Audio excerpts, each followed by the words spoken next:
Gentlemen, it is Commissioner Cooper, and tonight you better start doing your job because we are in Boston for the New England Patriots. Ladies and gentlemen, get excited because we know the coach won't.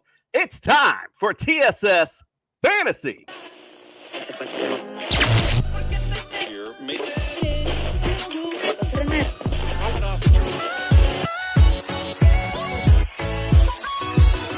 Yeah!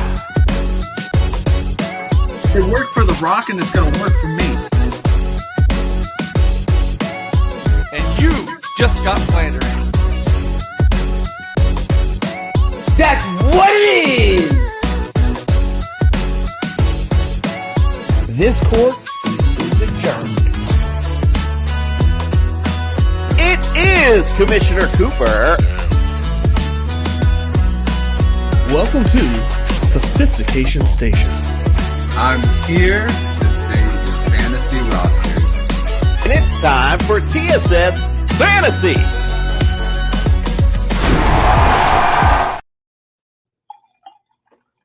We are back, and we got a sophisticated drinker. We got a Jesus and a judge in the building. Let's get it started with the intros. Welcome into the studio, Justin Jesus Herrera.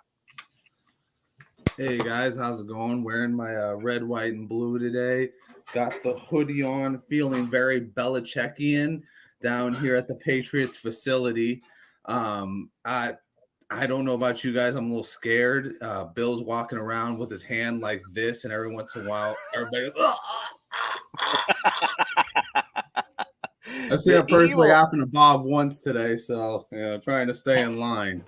He's calling out the evil empire. My goodness. The judge is in the building making his summer tour debut. Welcome into the studio, Jordan Thomas. Yeah, happy to be here. Glad to come in, and kind of sucks that I have to start with the Patriots, but we all got to start somewhere. And I didn't get the memo. I'm doing this from home. If I'd known we were going to go up into outer space, hop on the Death Star, I'd have been all about it. But shit, I guess I missed that one.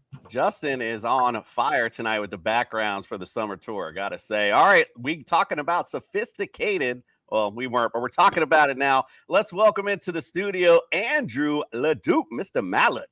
Pinkies up, baby. Sophistication's here for the summer. Ready for the Talk of Patriots. Let's go. I love it. Well, I appreciate you coming in, making your summer debut as well. We appreciate you coming in tonight. Again, real quick, just to make note, go to tssfantasy.com. Look at all of our rankings set up there. We got all the latest and greatest. Also, we got links to our Fantasy Sports Corporation and all the great shows that we have on there. So make sure you go check it out today. Also, go to our sponsors. Go to Underdog Fantasy. Best Ball Mania coming up. Got a lot of great things going on. Use the promo code TSS. We're going to double that deposit up to $100. Jazz Sportsbook as well. Lots of great promos in there. Use the promo code TSS. And also Pro-Am Belts. If you're looking for a great way to celebrate your champion, go to Pro-Am Belts. All right, real quick, before we take the boys out, we do have some quick news just to discuss.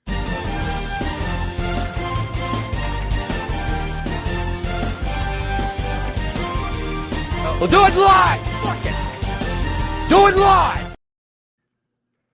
So Dalvin Cook released today. It is official news. Now, obviously, Madison goes up in your rankings, and we've talked different spots that we know, but we all know where he's going to America's team. So I just wanted to kick around real quick to your quick thoughts. What does it do for you for the value of Dalvin, depending on your dream situation where you want him to go? Justin, what say you? It does really nothing for it, to be honest. It kind of, for me, what it does is it drops off all the stocks that I have in Jeffrey Wilson Jr. right now. I'm looking at that and I'm like, oh man, come on. We were so close. But yeah, as far as Dalvin Cook's ADP, so far the two teams he's linked to are Miami and Denver. Those are the teams that have shown a lot of interest in signing them. I think he'll probably go to Miami. That ruins all the A-chain hype. That ruins any of the stocks you have in Jeffrey Wilson Jr. And Yeah, you're kind of just wishing for an injury at that point if you want Raheem Mostert on your team. So I would say Dalvin Cook in Miami looks like he'll probably be the same ADP that he is right now. Jordan, any other thoughts on that? I really think Jesus Justin nailed it. I don't think that I'm really excited about my A Shane stock right now, but other than that, I mean, I'm pretty much. I don't think the needle moves on Dalvin. I do think it moves quite a bit on Alexander Madison. It's super funny. We had a whole big conversation about the Miami running backs just 2 nights ago. Boy, that went out the window. Andrew, how about you, sir? This just means that I get to let other people take Alexander Madison, which means another running back's going to fall for to me that I want more. So I'm happy about that. But look, he may go to Miami. That's what all the news says. I think he's best suited in Chicago, though. I think he wants to go to Chicago. Well, not that he wants to. I think he'd be a good fit in Chicago is what I mean to say. And if he goes to Chicago, RB1 this year.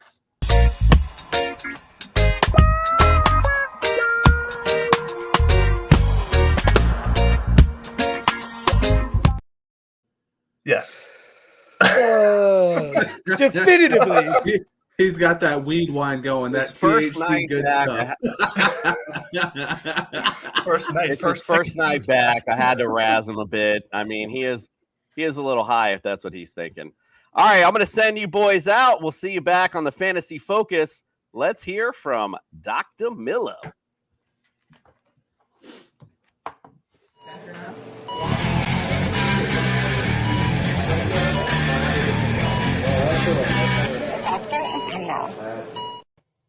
The doc is in. We are continuing our summer tour in the fine states of New England. Some great, territory, whatever you want to call it. Some great stuff going on. I messed that up a little. Welcome into the studio, Doc. Hey, it's great to be here. And nobody's here for our geography lessons. This is a medical lesson right here.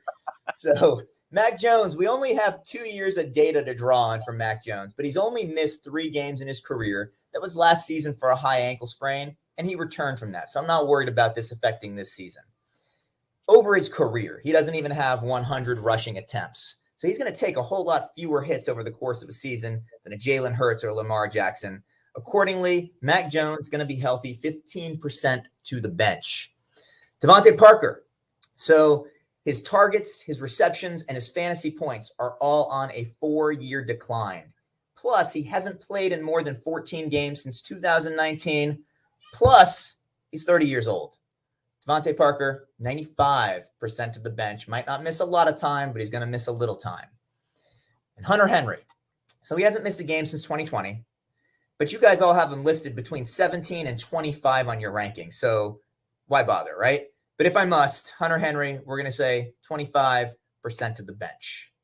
Not too shabby for the boys in New England, for sure. We'll check out tomorrow when we go and we're still in the same northeastern area, heading to Buffalo tomorrow. So we'll keep it chilly. Appreciate you, Dr. Miller. We'll see you tomorrow. Looking forward to it.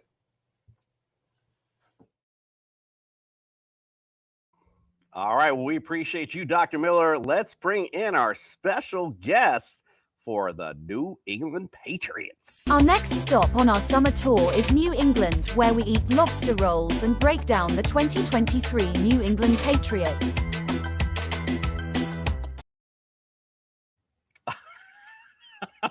Bad camera work there, guys. That was my bad. That was my time. I was supposed to bring you in. I totally forgot all about it.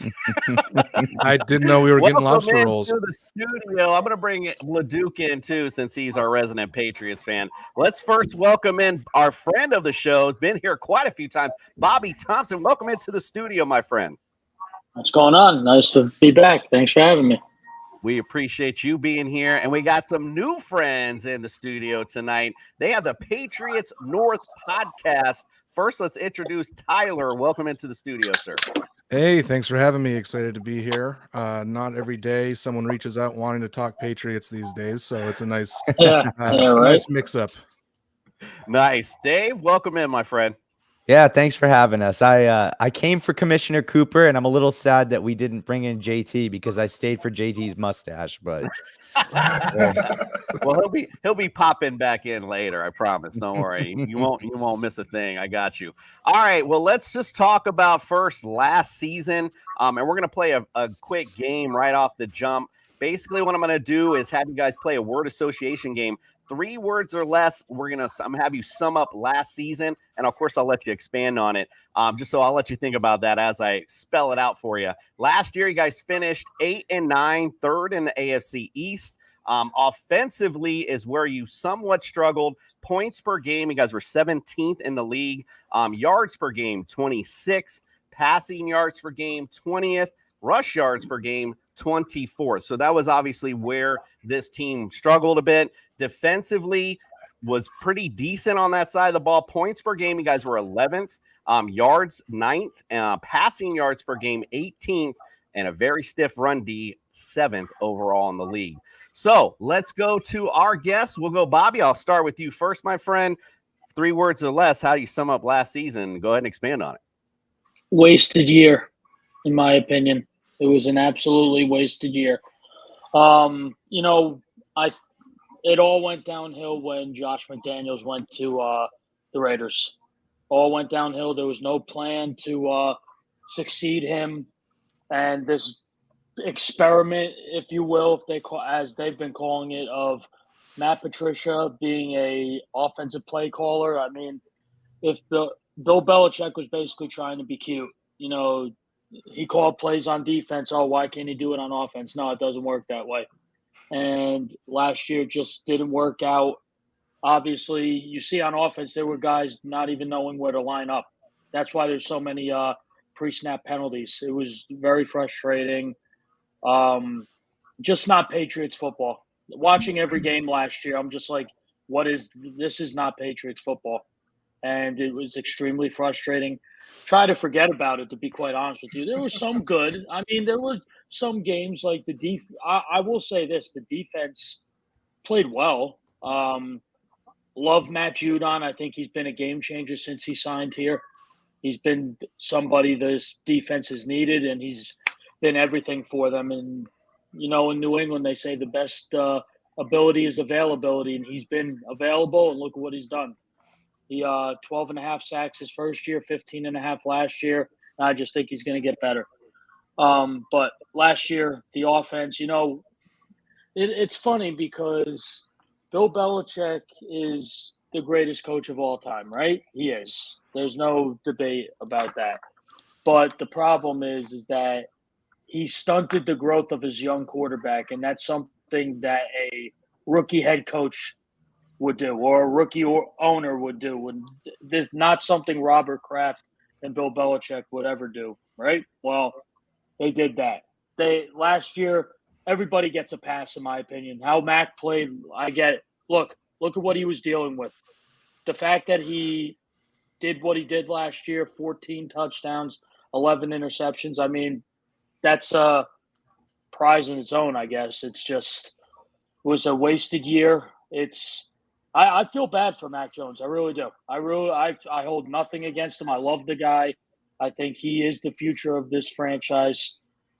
Still needs to fix a few things, but with Bill O'Brien being hired, I think that's a huge get, and it's already turning heads at OTAs and mini camp next week. So I'm excited for this year. But last year, I'm just using the Infinity Stone, snapping it out of existence for me. Like it. Tyler, what say you, my friend? 3 words or less and expand on it. I would say miscalculation. So I kind of believe Bill O'Brien was a decision made maybe a year sooner than people realize. I don't know if anyone's allowed to say that officially in the league. Probably breaking some rules there.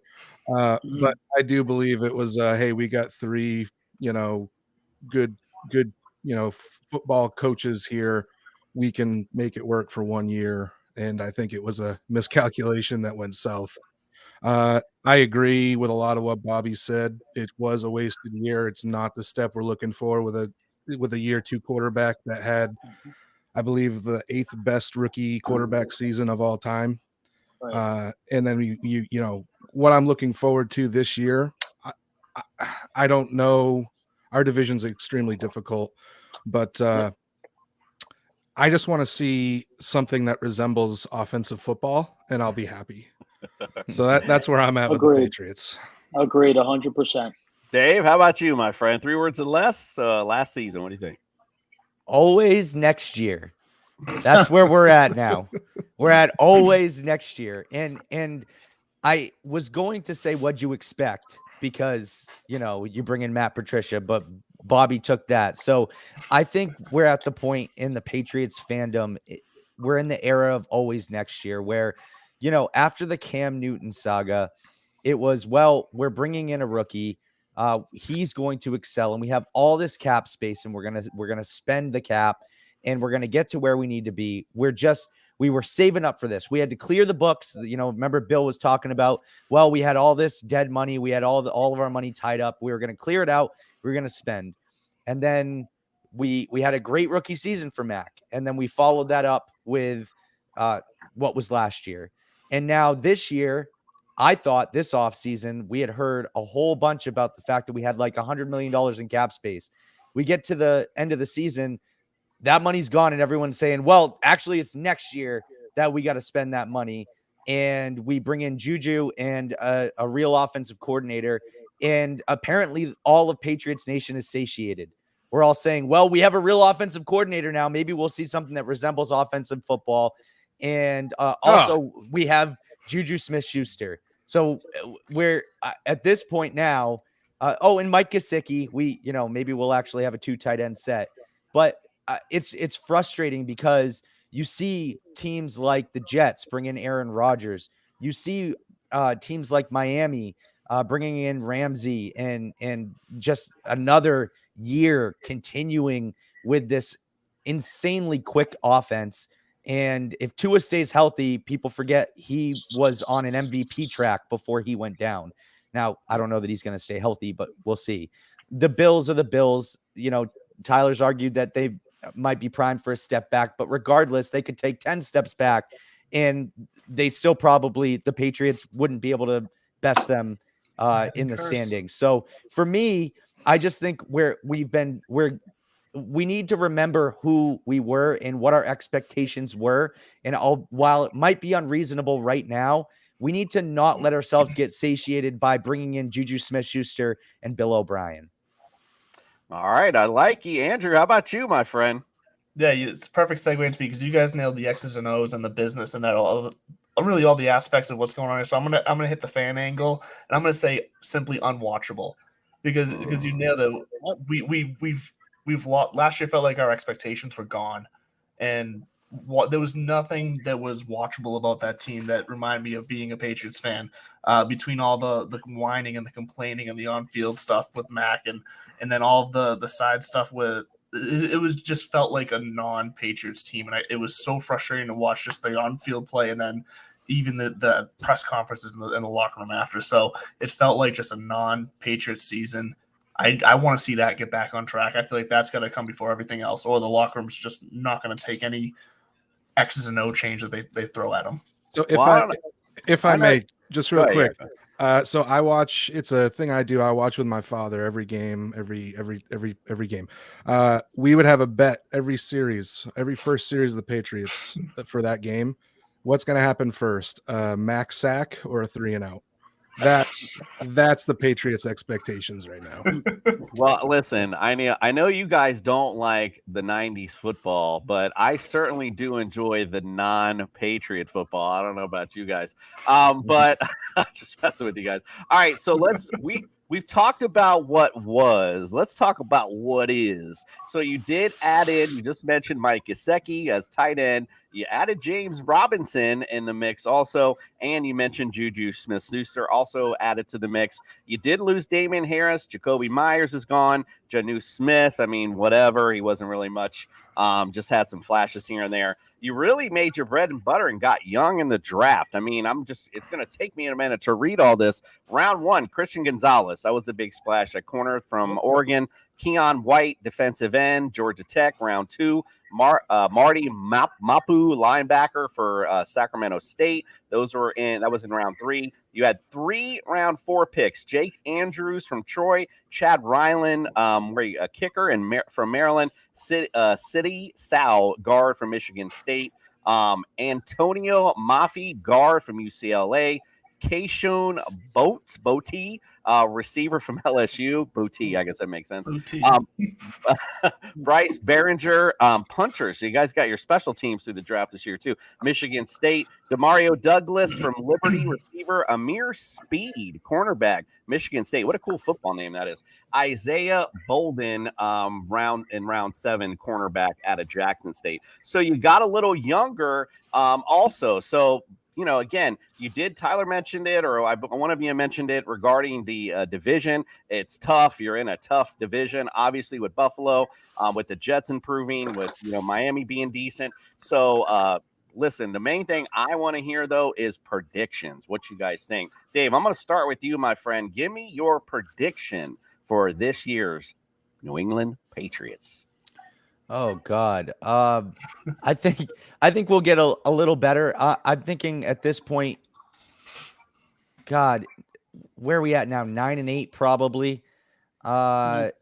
Somewhere in that range. Look, if this team doesn't take a step forward this year, then I think we're having serious conversations about the longevity of Bill Belichick in New England, because you see a division that is quickly slipping away from us.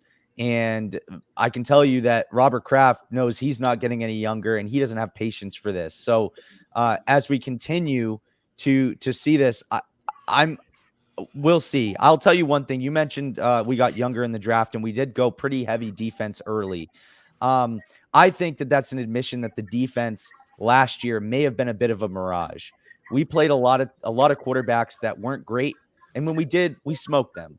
When we played quarterbacks that had any semblance of legitimacy, we lost. And I think Bill sees this upcoming schedule being so heavy in talent at the quarterback position that he knows that this defense has to be better to even reach what they reached last year statistically. So that's one thing. On offense, I think they are going to take a step forward. And God, if they don't, people are going to run Bill O'Brien out with torches, because they have to be better. It can't get any worse. So I think on that merit, I think they have to get better. But the division is so tough that even if they do get better, even if they give up a few games that we would normally expect them to win, maybe they edge into the wild card spot, but it's going to take a lot. All righty, Tyler, how about you, sir? So me and Dave have a little dynamic. I'm always a little more positive than him. But I agree. We agree for the most part. I put us at 10-7. Last year for me is rock bottom. I think he's right. The defense was a bit of a mirage. We did well against the Lions, which is number 3 offense. I guess that's all you can really hang your hat on, which doesn't feel good.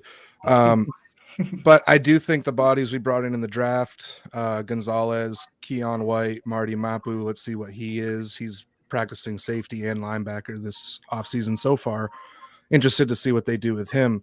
But I think that will true up our defense. And I think that was one of the worst offenses in the history of football. And we still finished 8-9. And our special teams was subpar as well. So really that's an 8-9 defense with no help.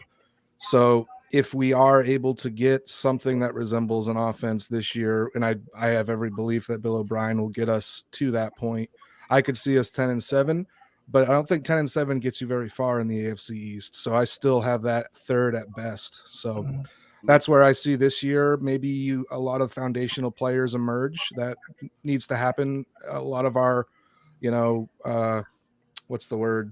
staples of our team as far as locker room guys and leadership have gone and moved on or retired. So we're really needing someone to stand up on the defensive side with Devin McCourty being gone.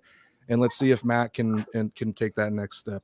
But yeah, not only in the AFC East, but the AFC in general. take you guys out of this AFC, put you in the NFC, you're a playoff team, quite frankly, because Bill Belichick always coaches them up well. He's always going to play solid D, and mistake-free, unless he intends to play mistake-free offense. Andrew, how about you, sir? What's your prediction?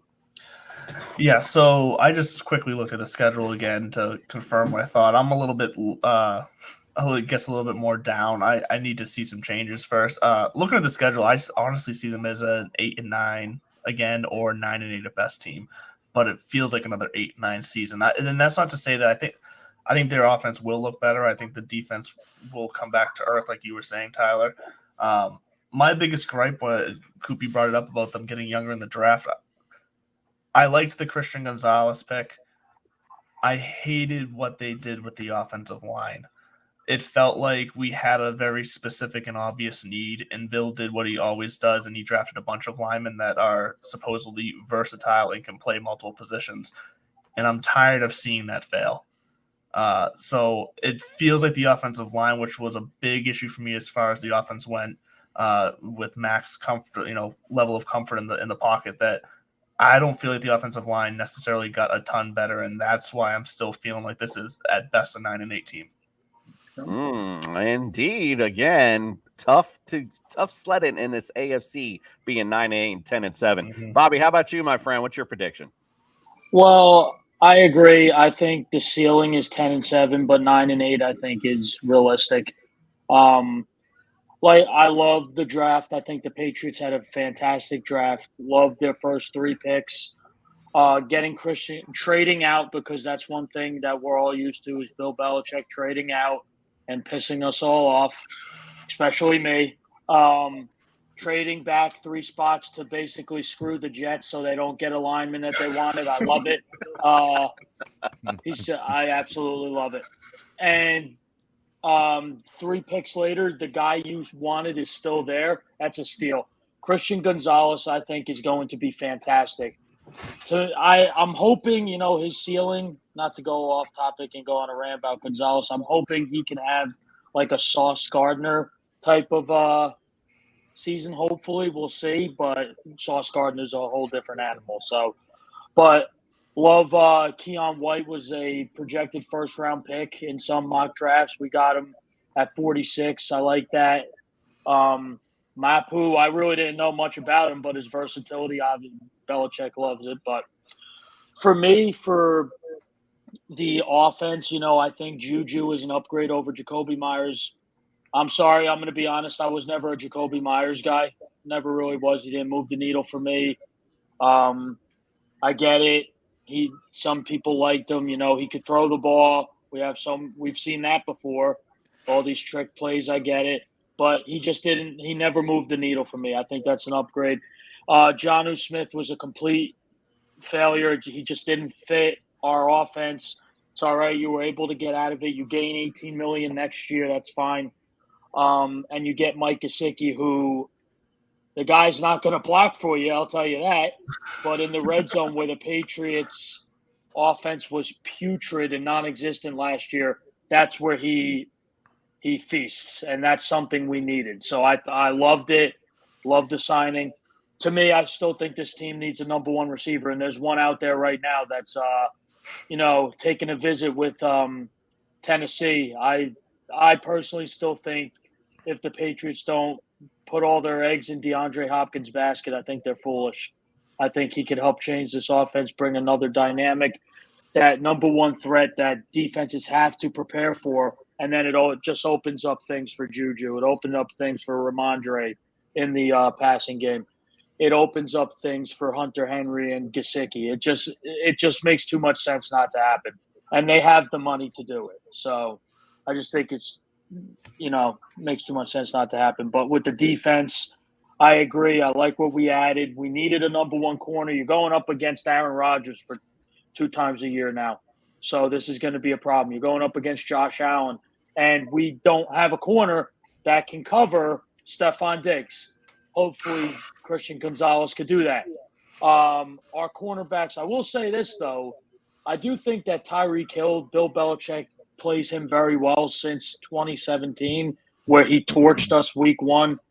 Marcus Jones. Yep, there you go. Love him. Yeah, you can't cover Isaiah McKenzie, so I don't know. Marcus Jones. Wait. Did Isaiah McKenzie? No, I wasn't saying him. Okay. Because I was saying the defense. All right. You know, Sorry. Forget about that answer for Diggs. We can't have an answer for McKenzie. Yeah, no. I never want to see Miles Bryant again. Yeah, right. Miles Bryant is horrible at coverage. I don't know why he's even out there sometimes. He can't man up. Hey, Bobby, do you think that Bill O'Brien, in an effort to bring DeAndre Hopkins to New England, would apologize for comparing him to our former tight end, Aaron Hernandez, before he went ahead and traded him? Did he really do that? Oh, yeah. Oh, my God, yeah. That was their big falling out. Why the hell would he do that? Apparently, he had too many kids with too many different women, and he compared him to Aaron Hernandez and then shipped him out of town. Listen, I will say this. Bill O'Brien is a fantastic play caller. I think we could all agree on that because everywhere he's went, he's been successful. He's by far the worst general manager that's ever been in the history of football. That was a bad trade. That was a bad trade. Oh, my God, so bad. There's got to be worse. He should kiss the ground DeAndre Hopkins walks on to bring him into New England. Oh, yeah. I do have a serious question about DeAndre Hopkins, though, guys, just because I'm actually not 100% sure DeAndre Hopkins fits well into this Patriots offense as much as I would love to have him here. Because my biggest thing with him is that he's a go up and get it at the highest point down the field kind of guy. He's not a burner. We saw what Mac looked like. And now, granted, we're giving some passes out. We saw at the beginning of the year, though, we saw what it looked like when he tried to throw it down the field to that type of play. And it wasn't just that the receivers weren't catching the ball. He was missing the spot. Now, like we said, maybe that was the offensive line. Maybe that was the play call itself. I guess we won't know until we see it again. But I'm not sure that Mac Jones is the guy to take advantage of the full potential of D-Hop that he has left. Well, let me just say this, because we got to move on from this segment. We've been a little long on this, but let me just say this. You get Hopkins on any team, he's going to help you. I don't care what scheme it is. And get Mac at least a couple chances where he's got to bail out. He can just throw it up, and hopefully he just goes up and gets it. So I just think he'd be a benefit to any team, quite frankly. But unfortunately for you Patriots, Bill Belichick only likes those big superstars when they're on the cheapie, when they're on something's going on. So yeah, but there's no Tom Brady to attract those guys anymore, unfortunately. So unfortunately, no D-Hop for you. Suck it up with your 9-8. Just playing with you.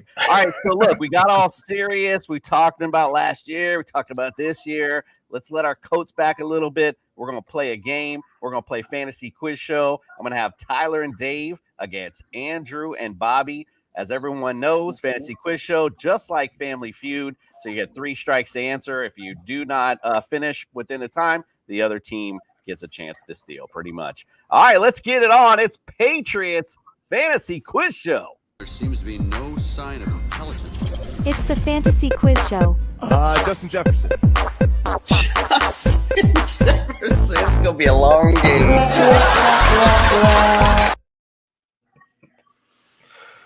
It's not going to be a long game tonight because we got Patriots experts in the building tonight.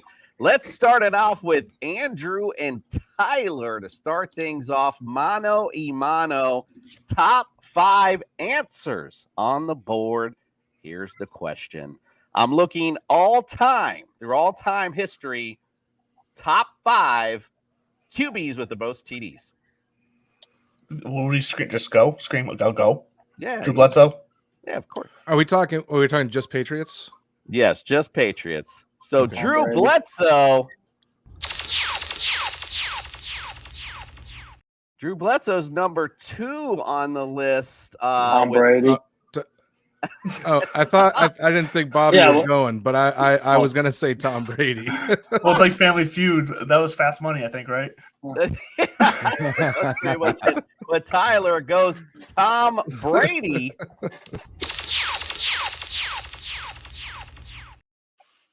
Tom Brady, numero uno. Did I say passing TDs? My bad. I wrote even the question wrong. I meant passing yards, but either way, tomato. Tom Brady, number 1, 74,571. And my bad, we are going passing yards. So we got number 1 and number 2 on the list. Tyler and Dave, you control. Dave, you're up. What you got? Steve Grogan. Steve Grogan. Number 3 on the list, 26,886. This is when it gets interesting, Tyler. Do you got Yep. number 4? Oh man, this does get tough. I don't. You got a guess? This is a terrible guess, but I'm gonna guess Jimmy Garoppolo, but I know that's terrible.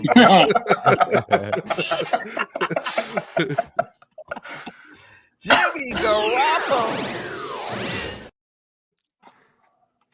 That was definitely not correct. Oh, I know. I knew that going Dave, in. how about you? Do you got a guess? Oh gosh. I don't, and he's near and dear to our heart, so I'm just gonna say Scott Zolak. Scott Zolak. Let's go. All right, we're back to Tyler. I hope you did some Googling while we were waiting here because you're Hey, struggling Honest again. Abe. I might be a Pats fan, but I'm not a cheater. Let's see. This I know this is wrong too, but I gotta throw it out there. Doug Flutie. Doug Flutie, the Flutie Flakes. Why?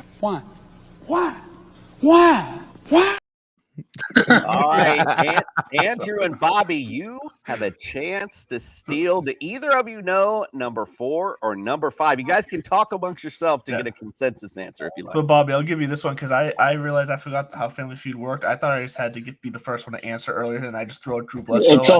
I forgot I needed the top one. It's all good. It's all good. I'm gonna be honest with you. I don't even know. I don't even know who to think of right now. I don't either. Can I make a guess? Because you guys don't know. Of course. Is it Chatham? Matt Chatham?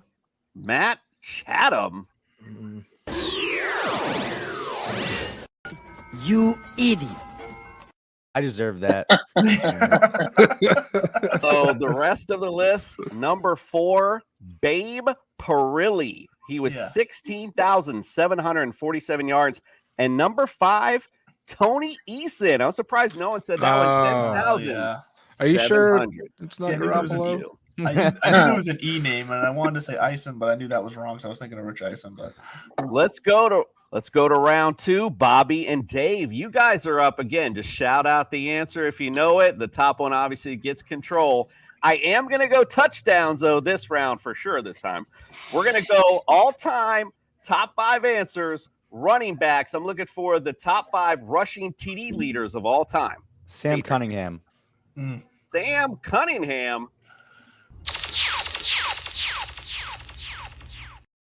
that's number 1, isn't it? Sam Bam Cunningham. Sam I am is number 2 on this list with 43. Bobby, can you steal? Let's see. Touchdowns? Oh,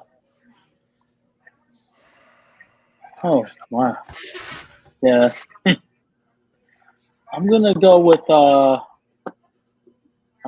you know what? I'll go with rushing TDs. I mean, I can't say James White. If you meant TDs by a running back, I would say him. But I'm going to go with Where's the clock? Yeah. Is LeGarrette Blount one of them? LeGarrette Blount. He had that year where he had, 18, 19 rushes? It's not number 1, though. He is on the list, No. but he's number 5. He's 30 with 34 TDs. That means Tyler and Dave, you have control. You have number 2 on the list, and you have number 5. With no strikes, Tyler, you're up. Can we also talk amongst ourselves? Not on this. Not on this one. Kevin Falk. Kevin Falk. Ooh. All right, Dave, what you got since you want to talk amongst yourselves? Corey Dillon. Corey Dillon. I like that. I like Corey Dillon, yeah. Corey Dillon, number 3 on this list with 37. So you got number 2, number 3, and number 5.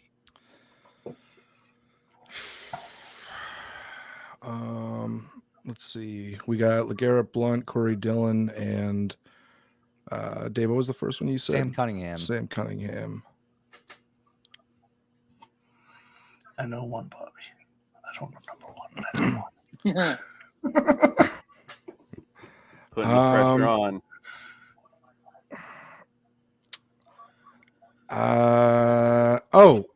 What about Antoine Smith? Antoine Smith?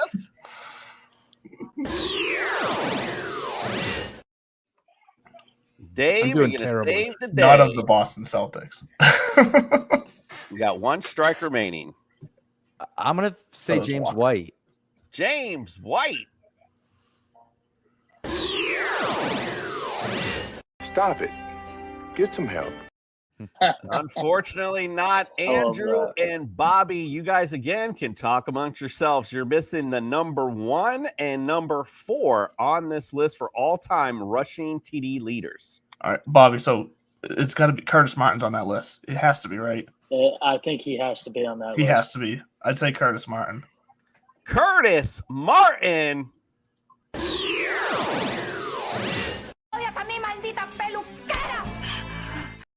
No way. All time, top 5? All time. Here's your list. Jim Nance, he has 45. Sam Cunningham with 43. Corey Dillon, 37. Steve Grogan has 35. And LeGarrette Blount with 34. All right, look it up. He's Googling. Look at he's searching right now. I am looking now. Oh my God, you're right. Steve Grogan has 35. You're right. Well, you've been wrong. You've been wrong before. So. I have been wrong before. That is fair. That was in past seasons. We're not going to talk about what was. We're going to talk about what is. All right, look. What's going on right now is Tyler and Dave are up 2-0. We're going into the harder questions now. Andrew and Tyler, you're back up at it. Here we go. I'm looking for winning percentages all time. Give me the top 5 answers on the board. I want the top 5 franchises you have the best winning percentage against. Buffalo Bills. The Buffalo Bills.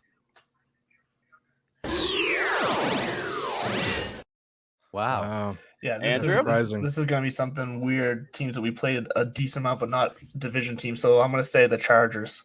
San Diego Superchargers. I like that one. I feel like we always beat them. So this could be one of those nights. Dave, we're gonna go to you because we'll just go back and forth with it with the teams. What do you got? Go with the Jets. Jets. Wow. I'm telling you, it's not a division team. We played them too much. Bobby, how about you, sir? Oh, winning percentage against. I'm gonna go with the. I'm gonna go with the Dolphins. Might as well cross out the whole division. The Miami Dolphins? What? Cocaine is a hell of a drug. It is a hell of a drug. Right now. All right, Andrew, what do you got? Oh wait, my bad. Tyler, no, back Tyler. to Tyler. Tyler. I'm gonna go Washington Commanders. The Commanders. Or the Red Foot. It's a good thing they cut him off. Andrew. The Red Whoop. I was gonna say Red Football Team. I'm gonna say the Raiders. The Raiders. This is what awful. the fuck? Wow. Eventually, somebody's got to get it, right? I feel like whoever gets this next one wins the round at this point. Dave, how about you? Okay. The Lions. For the win. The Lions.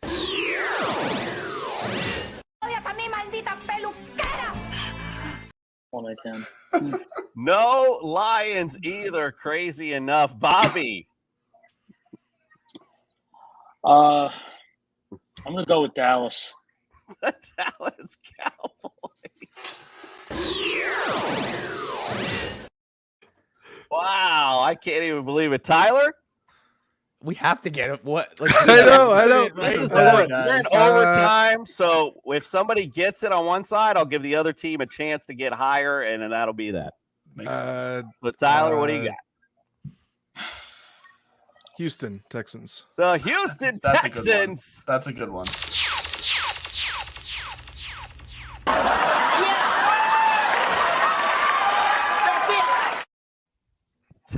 The Houston Texans are number 3 on this list. Wow. 9-3, 750 winning percentage against them. Andrew, you need this to keep your team alive. Can you get number 1 or number 2 on this list?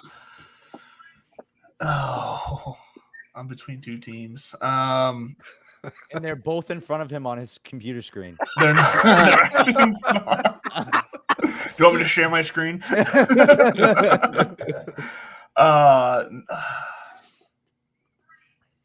I'm going to say the Titans. The Tennessee Titans. Why? Told you it wasn't in front of me. Wow. Unfortunately, not. Well, listen, if you don't know, now you know. Let me run it down for you. Jacksonville Jaguars are number 1 on your list, 8-1 all time. You're actually tied with the Texans with the Ravens. You're 9-3 against the Ravens. Number 4 is the Bears, 10-4 against the Bears, and then against the Bucks is number 5, 7-3. A couple NFC teams on there. Okay. I'll read off the rest since you guys got swept, but here's just the last points in case anybody's wondering. The all-time teams you have the worst winning percentage against are number 1, the 49ers. You're 5-9 against the 49ers. Chiefs.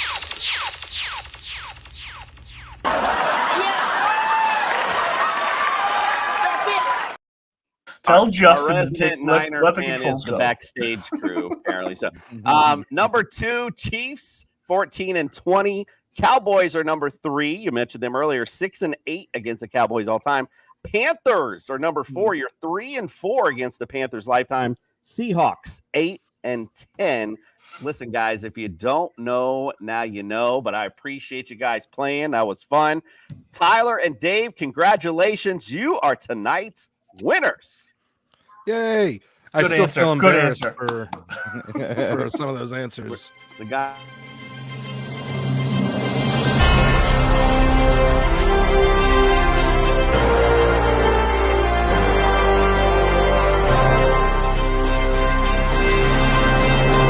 Holy hallelujah, we've done it.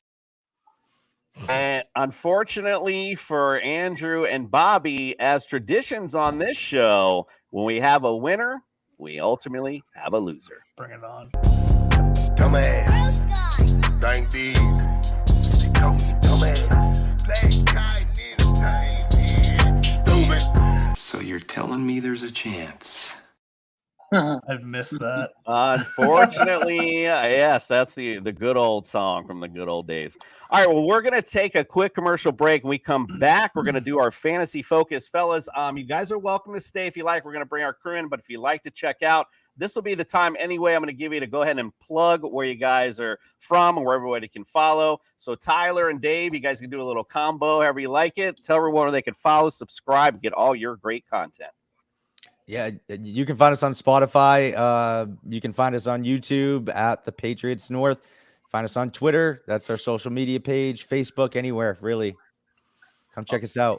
Awesome. Tyler, what do you get? You got anything to add? He summed it up pretty good. By the way, we're Patriots North because we're from New Hampshire, but that's still our team. So, all right. Let's I like talk, it. guys. I like it. Bobby, how about you? Can you tell us where we can follow and subscribe and get your great content? So I'm basically all on Twitter at btomps81. So real quick, I'm from New Jersey and I grew up a Patriots fan. I don't cheer for the Giants. I sure as hell don't ever cheer for the Jets. So it's all Patriots for me, my man. But btomps81 on Twitter. Nice. Go follow, subscribe, get all their great content. These were some great guests tonight. I hope you can again. Feel free to stick around. If not, no biggie. We're going to hit that commercial. We get back, we'll bring the boys in and hit the fantasy focus.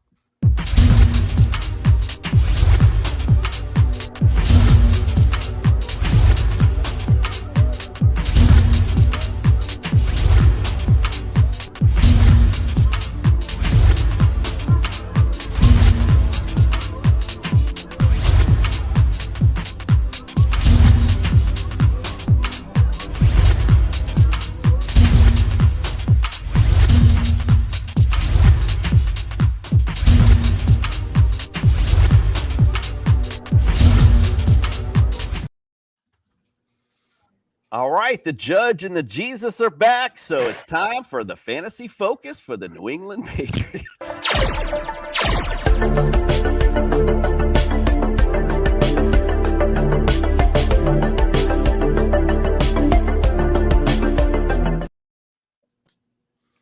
All right, this probably will be the quickest segment of the night because if you're drafting New England Patriots, you're in trouble. No, just having some fun. Mac Jones, I have right now. We'll start with the QB position. I have him ranked 27th overall. I mean, he finished runner-up for Offensive Rookie of the Year in 2021, but obviously looked like he regressed a little bit last year. That could be a lot of things, a lot of talent there. Trust me, I know Devonta Parker shows up when he wants to, and I know you guys are excited about Mike Gesicki, but just wait till he tries to one-hand everything and he really gets you aggravated. So I'll say for Mac Jones, I like him. I think he's a spunky kid, and he's got a good head on his shoulders. But as far as a fantasy guy, I'm not looking at him. Let's go, Justin Jesus. How about you? What do you think? Oh, you're on mute, my friend. I'm one right behind you. I'm at QB 28 because, you perfectly stated it. He's got no weapons. I mean, he can't dump it off to Ramondre all day long. I mean, he can for Ramondre's stock, but not his. I wish Tyquan Thornton, they would use him in this offense and just kick Kendrick Bourne to the corner like he's done. Just let's get the guy out there that has a 4.2 speed and see what he can do. But knowing Bill Belichick, Kendrick Bourne's going to re-sign for 3 more years. So, fuck it. JT, are you with me?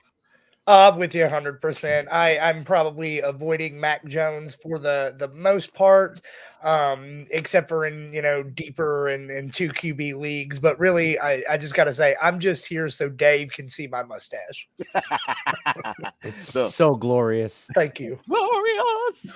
Andrew, how about you, Mr. Mallard? Is it a sophisticated pick to pick up Mr. Mac Jones?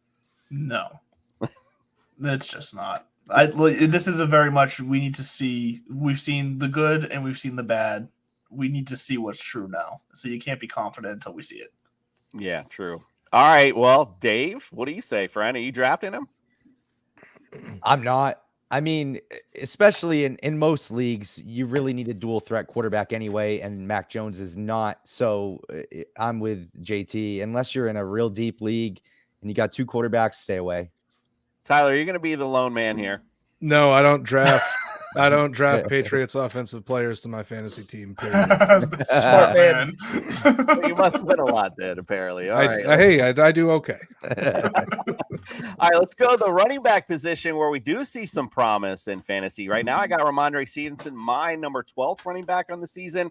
Again, there was a low commitment to him, I thought, last year, but Damian Harris gone to me says, okay, it's time for Ramondre Stevenson to step up. Only thing really behind him is James Robinson, who's just I think he's just there to fill out that 3rd down role. So it's his role right now. We know how Bill Belichick is though, of course, could be right there in the doghouse anytime. But if he stays healthy, stays without the fumbles, Ramondre Stevenson's going to be a big part of a lot of fantasy rosters this year. James Robinson, I mentioned earlier, just a good handcuff really for Ramondre Stevenson.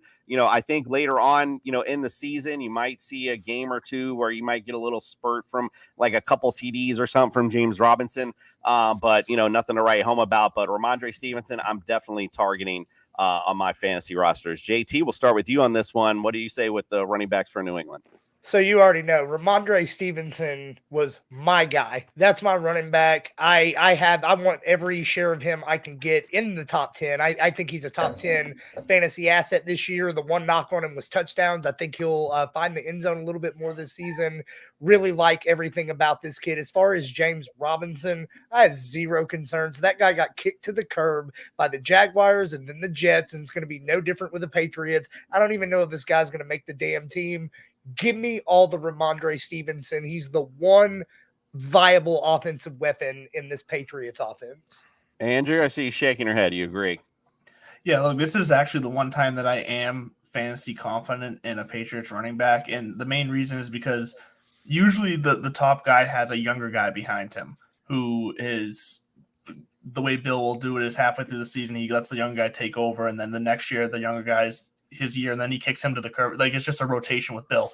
This is the first time that Ramondre Stevenson seems like he's going to be the guy. And like you said, James Robinson is a role player, it seems, in this offense. So it feels like this is going to be Stevenson's backfield, and we haven't seen that. So I'm looking forward to seeing that in New England.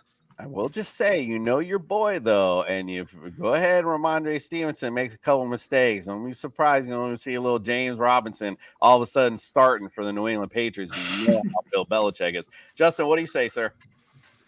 James Robinson is not doing anything for the New England Patriots. He is giving the balls to the kicker so that he can go out there and kick the football. That's all he is doing. I would have more faith at this point in Kevin Harris than James Robinson. But I love Ramondre Stevenson. He is my number 8 this year. You just can't beat the numbers that he had last year. That was Najee Harris if Najee Harris had a little more steam in his engine. Like, this is a guy who actually made people miss, who was a freaking nightmare to tackle. Like, you look at some of this guy's stuff from Oklahoma, he was a freaking nightmare to tackle, and now he's slimmed down. Like, this dude looked like a freaking tank when he was in Oklahoma. Now he looks like a normal running back.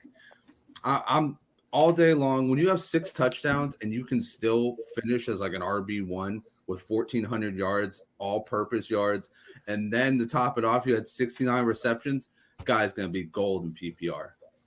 I like you. Tyler, you just said you don't draft those Patriots. How about here? You're making an exception. No, because he's never going to have a season like he had last year. That's the most workload he's going to have as a professional. I love him. I think he's our best player on offense, but I don't know what our identity is yet because we drafted all power front linemen, but we have 2 tight ends that can't block. So there goes your heavy sets. So I'm a little confused of what our run game is going to look at now.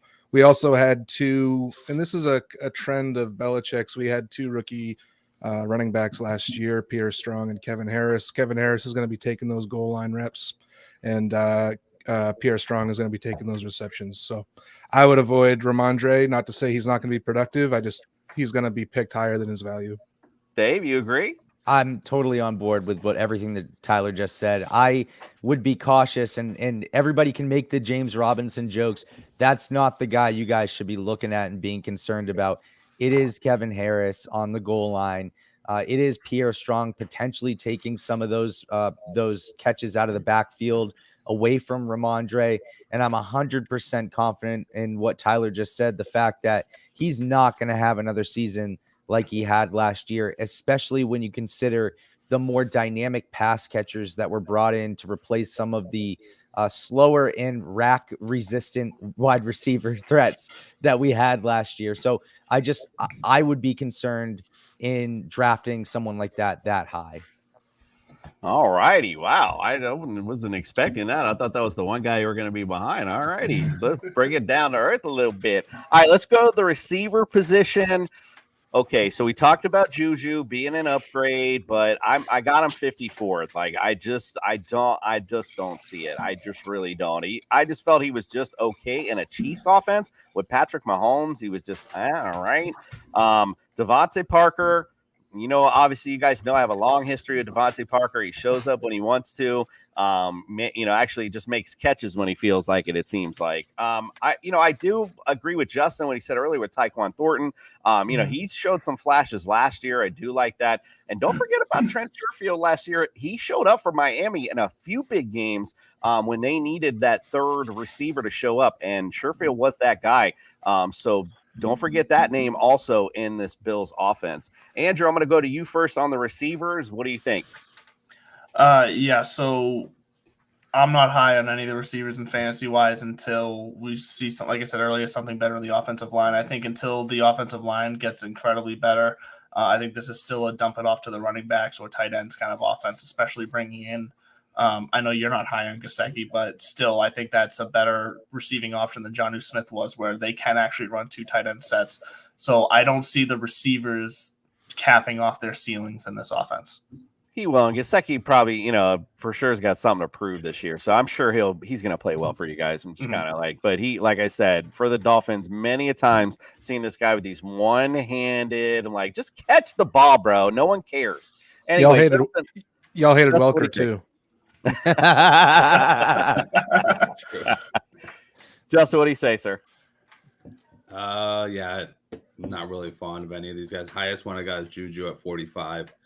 He just doesn't get touchdown catches, so it's kind of hard to like really go out there and try and get him at anything other than a wide receiver 5 value. And then Thornton's like my dart throw this year because I like what's coming out of camp, and I like the fact that he's making progress. You can't teach the type of speed that he has, and if they can actually start to utilize it, then holy shit, maybe they can actually start to do something as far as an attacking offense. But, who else is there? Did you really drop Trent Sherfield? He showed really? up. Like, is that the name drop that you put down there? All right, watch. We're gonna play I this remember back. Trent Watch. Sherfield. He was brought in to be Trey Lance's go-to guy. And then he went to Miami, and then he was supposed to be the fill-in for whenever Jalen Waddle just like the rest of the Tyreek Hill got 49ers. injured. He played very well in time, sir. Anyway, sure. Jake, let's A broken move on. Clock is right 2 times a day. Let's move on from the hater. JT, what do you say, sir? I don't know if you're really moving on from the hater because I feel I'm an equal hater, but it's only fitting that we have Patriots North on this show because the Patriots are kind of turning into Miami North, are they not? I mean, literally, this is all of the cast off and rejects from the Miami Dolphins offense, and I'm supposed to want them now that I've got Mac Jones throwing them the ball. I want no part of any of these guys. I won't touch them on a team I have. Yeah, this is Bill just the likes love to- triangle of San Fran, Miami, and New England. That's what Yeah, it is. Bill loves taking our receivers for some reason. I don't know what's up with that. Dave, what do you say, sir? I won't accept JT's slander here because here's the thing, right? Name a year when we didn't take other teams' cast-offs and bring them onto our team. That's a fair point. Story. That it's always been the only thing that's changed. Slight change is the quarterback position, but we move on. But yeah, I just think there are too many. I don't want to say too many weapons. There are too many wide receiver 2s and 3s on this team, and you don't know which one is going to be a focus of the offense, and B, you don't know which week they're going to be the focus of the offense. That's been true every year in New England. It's like, oh, I can't wait to throw in this guy who's been having a great season, and then suddenly he'll go missing, and somebody else will be the guy. But it's even more true in a receiver on a team where there isn't that true number one guy that you could say he's gonna be the guy for me on any week. That's just not gonna happen. So I would, and any year, tell you stay away from receivers for the Patriots. This year, it's especially true because who's gonna be the number one guy? I don't know. All right, Booty. Tyler, you don't draft anybody, so I don't even know why I'm going to ask you. But what do you say? I would say the only one I would draft is Tyquan Thornton in later rounds. If you believe in Mac's superpower, his anticipation and his decision making, he's not built to really feed one receiver, and that's why I think we're building the roster that way. So I don't put a lot of value in fantasy for Patriots receivers. Trent Sherfield, you heard it here first on TSS Fantasy. All right, listen, we're gonna combine the last two so we won't be here all night. Let's just talk about tight ends and the defense together. Mike Gesicki obviously coming over, still got Hunter Henry as well. So it's hard to really place these two. You talked about the two tight end set that can't block. So I don't know how exactly this all is going to work, quite frankly. It'll be interesting to see. Right now I have Gesicki around 21st. Hunter Henry is around 18th or so. I'm just not sure what's going to happen with these tight ends. One of them, I feel like, and I hate to even say that, if one of them gets hurt, it could be pretty exciting for the other one, nonetheless, because you do know they like to utilize the tight end. Patriots D, I mean, again, you guys talked about it being, somewhat of a mirage, I guess. I forgot the word you used, but something like that from last year. I kind of do agree with you. I have them ranked 11th, and it's because of also the schedule, too. There's not a lot of matchups, not a ton of matchups that I like the Patriots in defensively that I'm like, I'm going to put them as my starter. So I have them right now 11th. Maybe a defense that you can get maybe your second D, I think would be more appropriate for them. Justin, we'll go to you first on this. What do you say? I love them as a streaming defense because Bill always has he always has something cooked up for everybody, right? But they play a ton of talented offenses, so you kind of get the feeling like you're gonna have to pick it, right? You're gonna have to be like, oh, okay, it's probably gonna be consistent. They'll probably get burned a couple games, and you don't want to, be holding that bag of shit. But anyways, as far as their tight ends go, I just want to fucking blow my brains out before I pick one. So we could pass it on to the next person. I got Gesicki at 17. I got Hunter Henry at 25, and I'm picking neither one of them. Yeah, exactly. Like I said, unfortunately, unless an injury happens, I'm not kind of having to stay away until we see what this offense is like. JT, what do you say? I ain't gonna lie. For several years now, I can't get rid of the stink of Hunter Henry on my fantasy rosters. Every year, I find myself in a pickle where I'm like, oh, all right, let's go get Hunter Henry off this waiver heap. I'm gonna do it again this year. I can't quit him. I can't quit the guy. He will be on my roster at some point this season. Mike Gesicki, I probably won't have him, and I don't usually play with defenses, but if I do, sure, I'm sure I'll stream the Patriots at least once or twice. Yeah, Hunter Henry's that, girl that, she's not quite nice in the face, but she's got some boobies on her, and it's late, and you're drunk, and you need something. So that's Hunter Henry right there in a nutshell. Yeah! My friend. She's old, reliable on the phone. Yeah, some people thrive on them. You're gonna get it. KT thrives on them. With a mustache like that, he does. The handlebars, you got flavor saver. Andrew, what do you say, my friend? Yeah, so Coop, I think you nailed it. If an injury happens, or if another Jonnu Smith situation happens where one of these guys just falls off a cliff, given the tight end landscape, I think either one of them has the potential to be a top 15 tight end, which is very serviceable in today's fantasy world. But if they're both catching targets consistently, then yeah, I think they cap each other's ceiling significantly and each other's floor. So it's a nightmare scenario. And as far as the defense goes, yeah, looking at the schedule, I think they're giving up 20-plus points in the majority of games this year, no matter how good their defense is. I think the schedule is just tough. And I do think their defense got younger and good enough for the future, but I think this year is going to be a learning year for a lot of it. So I'm not going to put a lot of stake into really playing unless for some reason they do show that they can still get turnovers and touchdowns. And then to that point, like Justin said, that's a streaming situation for me only. Yeah, we do play the NFC East, so you do got a game with the Commanders that you definitely want to stream the Patriots that week, whatever week that is. Dave, what do you say, sir? All right, so tight end position, I do think that they're going to for both of them. I think you're going to see a lot of touchdowns. They are the red zone threats, in my opinion, both of them. Especially the inevitable Hunter Henry going missing. I think Gesicki has some opportunity there. In terms of the defense, I would say, yes, definitely go with the defense as long as, small caveat, it's not weeks 1, 2, 3, 4, 6, 7, 8, 13, 14, 15, 16, or 17. Mash him in week 9, though. Wait, did he just mic drop himself? What was that? Just mic drop. That's the first mic drop. It's a hell of an exit. You know what? Good answer. Good answer. Yeah, Tyler, you forgot to bring that on the show. What's going on? All right. I know. Well, there was no good answers. We were guessing bullshit. What do you say about the tight ends and defense? So the tight ends, I'm not sure what Gesicki's role going to be, mostly because who's he competing with? He's a slot sitter. He's not an inline tight end. So he's going to be competing with Juju and Tyquan for that vertical slot threat. So I don't know what he's going to look like. If we go 4 bigs, we have Parker and Thornton on the outsides with Hunter Henry in line and Gesicki in the slot. And that could be dangerous, but I don't know if that's going to produce the way we're hoping. I think a lot of people are expecting Mike Jakelsey, and that's just not going to happen.